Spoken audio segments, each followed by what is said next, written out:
बैठ जाइए बैठ जाइए। बड़े शांति के साथ आप लोग कार्यक्रम को देख रहे हैं। कुछ देर और आप लोग साथ दीजिए।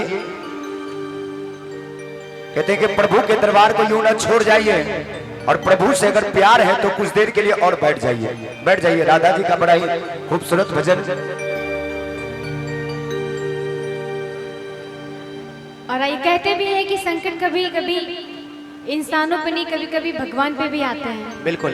और जब भगवान पे आते हैं तो बड़े बड़े दाय उपाय करने के बावजूद भी वो संकट टलते नहीं और टलते भी हैं, लेकिन उसमें कितनी प्रतिक्रिया करनी होती है। सुनिए इस प्यारे से भजन में। और ये सुंदर सा द्रौपदी चिरहरण की ये प्यारी सी गाथा मैं आप सबके बीच में रखना चाहूंगी।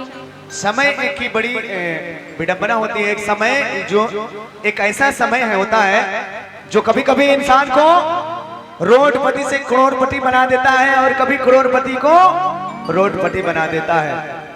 ये समय की चक्र है, काल का चक्र है। ऐसा नहीं कि इंसानों पे ही सिर्फ समय का चक्र घुमा, ये भगवान पे भी घुमा है। स्वयं कृष्ण भगवान को देखिए, उन्होंने उनके ऊपर जब काल का पहिया घुमा तो कृष्ण भगवान को भी जेल में, कारागार में जन्म लेना पड़ा। और प्रभु श्री राम को 14 वर्ष का वनवास, क्योंकि भगवान थे। समय किसी को नहीं छोड़ता है, चाहे आप हो, चाहे इंसान हो, चाहे भगवान हो। इसलिए कहना है और सुख भी मुझे प्यारा है, दुख भी मुझे प्यारे है। सुख भी मुझे प्यारा है, दुख भी मुझे प्यारे है। छोड़ू मैं किसे भगवन, दोनों ही तुम्हारे हैं। सुख भी मुझे प्यारा है, दुख भी मुझे प्यारे है। आइए सुंदर सी रचना। समय की आंधी रुक नहीं सकती किसी के रोके से। समय की आंधी रुक नहीं सकती किसी के रोके से। धर्म की ज्योति बुझ न सकी तूफान के झोंकों से। उसे क्या कोई मिटाएगा जिसे भगवान बचाएगा। उसे क्या कोई मिटाएगा जिसे भगवान बचाएगा। समय की आंधी रुक नहीं सकती किसी के रोके से। समय की आंधी रुक नहीं सकती किसी के रोके से। और धर्म की ज्योति बुझ न सकी, धर्म की ज्योति बुझ न सकी तूफान के झोंकों से। इसे क्या कोई मिटाएगा इसे भगवान बचाएगा। इसे क्या कोई मिटाएगा जिसे भगवान बचाएगा।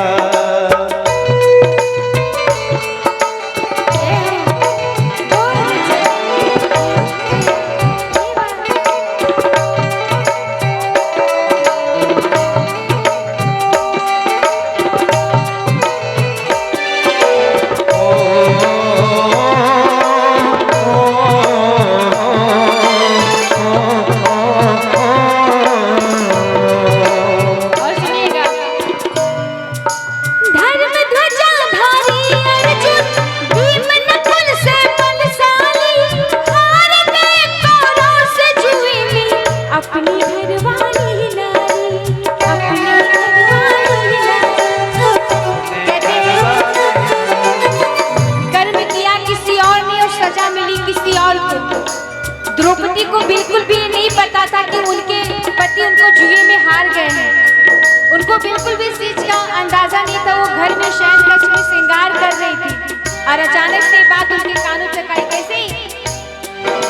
धर्म ध्वजा धारी अर्जुन भीम नकुल से बलशाली। हार गए कौरव से जुए में अपनी घरवाली नारी। अपनी घरवाली नारी। जब ये बात द्रौपदी जी को पता चलती है तो कैसे वो द्रौपदी बेचारी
करना बंद कर देती है।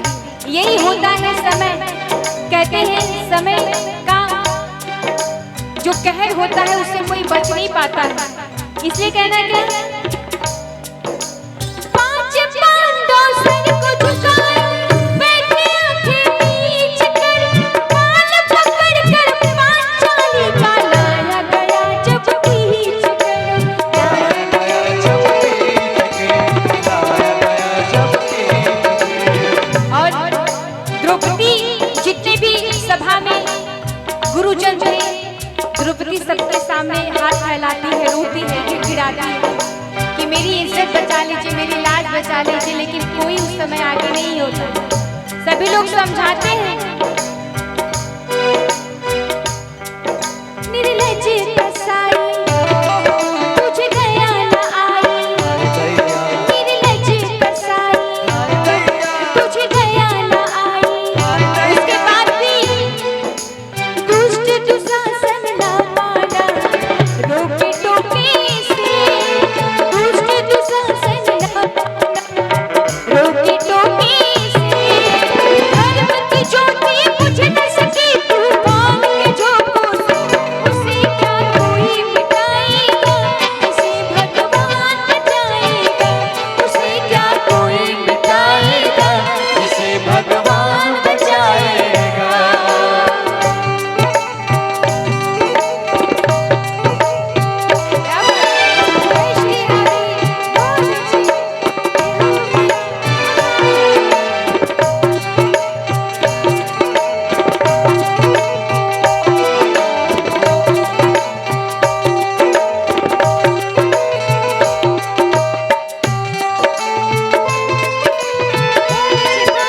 क्या बात है।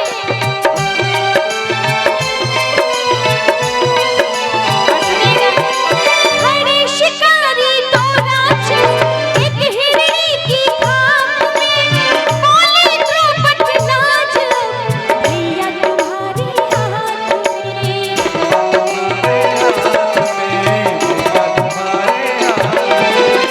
एक बात की बात थी, ऐसे ही द्रौपदी को किसी ने बहन बना लिया। आप सभी लोग जानते हैं, भजनों के माध्यम से बताऊं, उन्होंने कहा था कि बहन जब भी जरूरत पड़ेगी तो मुझे याद करना है, तेरा भाई हमेशा तुम्हारे लिए खड़ा रहेगा। द्रौपदी ने एक हाथ से साड़ी पकड़ी और दूसरे हाथ से प्रभु को बुलाया। कैसे? खड़े शिकारी दो राक्षस एक हिरणी की खाप में, बोले द्रौपदी नाच भैया तुम्हारे हाथ में। या तुम्हारे हाथ में, या तुम्हारे हाथ में। द्रौपदी ने जब दोनों हाथ से साड़ी पकड़ के प्रभु को बुलाया, प्रभु नहीं आया, क्योंकि द्रौपदी को प्रभु पे तो यकीन था, साथ ही साथ अपने हाथों पर भी यकीन था। द्रौपदी ने फिर एक हाथ से साड़ी पकड़ी, दूसरे हाथ को ऊपर उठाया, प्रभु फिर भी नहीं आए, उसको उनको एक हाथ पे यकीन था। लेकिन जब द्रौपदी ने देखा कि अब तो इज्जत जा ही रही है, तो द्रौपदी ने आओ न देखा था, दोनों हाथ को ऊपर कर लिए और प्रभु की आराधना में लीन हो गए। कैसे? खड़े शिकारी दो